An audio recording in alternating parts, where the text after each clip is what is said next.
لوگوں میں سب سے افضل وہ ہے جو اپنے عیب کو دیکھنے والا ہو اور غیر کے عیب سے اندھا ہو۔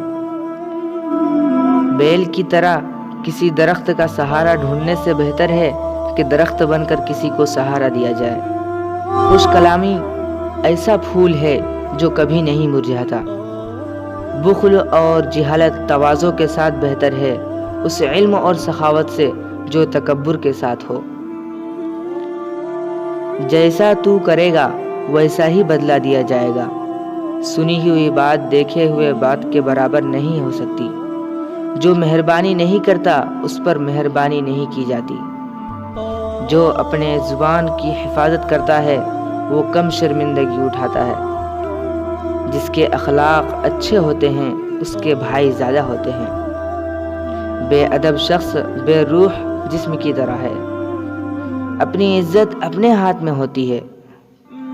بے سوچے مت کہو اور بے تدبیر مت کرو۔ جو تواضع اختیار کرتا ہے اس کی عزت کی جاتی ہے اور جو تکبر کرتا ہے اس کی حقارت کی جاتی ہے۔